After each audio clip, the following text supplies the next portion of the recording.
kulan ballaaran ee soo qabanqaabiyay ganacsatada xaafadda Islii ayaa maanta ka dhacay magaalada Nairobi ee xarunta dalka Kenya.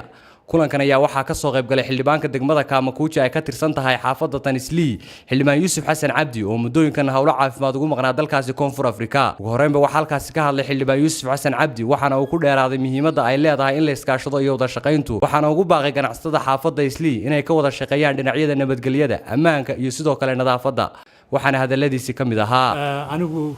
marka ugu horeysa waxaan doonayay inaan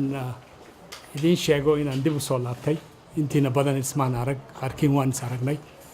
laakiinse guud ahaan madaxda culimada iyo ganacsatada xaafadda inaan u sheego inaan dib u soo noqday ilaahay nabad igu keenay hawlihii kaleeteed hadda ii doorateen inaan wakiil idinka noqdana waan bilaabay inta badan inkastoo sanadkii ugu horreeyey uu yahay doorashadan marka waxaan doonayaa hadda warbixintaasi ka dambow inaan haddana aan ka wada tashanno oo annagoo wada jirna go'aan aan ka gaarno sidii mashaakilada faraha badan ee xaafadda haysta aan wax uga qaban lahayn. waxaa ka mid ah waxyaalada aan arkay shalayto ama sadaraato waxaan maray jidkan Second Avenue waa jidkii cusbaaye la dhameeyey qashin baa ka buuxa waxaad moodaysaa jid qarnigii hore la dhisay inuu yahay. marka haddii jidadkan oo dhan naloo dhiso oo mushkilada iminka haysata iminka xaafaddu way xiran tahay meel kastaba way ka xiran tahay nimankii jidadka dhisayay shirkadihii jidadka dhisayay baa nagu daahay hataa laakiin berito haddii la dhammaystiro wejiga iminka aan u arko qashin baa ka buuxsamayo meel la maraa la waynaya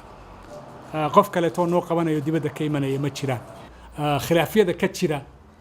dibadda dana inaanna saamaynin waayo reer Islii baan anagu nahay inkastoo aan ku xirannahay dhibaatooyinka kaleetee ka jira geeska Afrika. saad u sheegtay weeye dhibkii ka jiray xaafadda Islii sidii unbuu u jiraa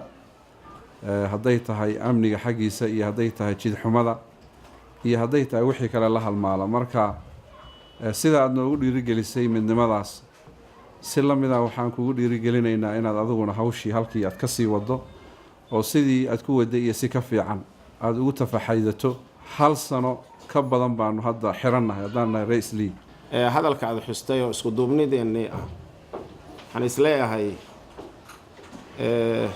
soomaalida waa la yaqaanaa dhaqankeeda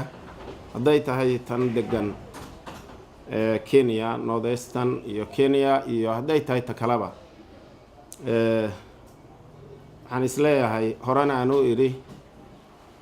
in qabiilka laga bixi karo annaga waxaana baray Yuusuf Xasan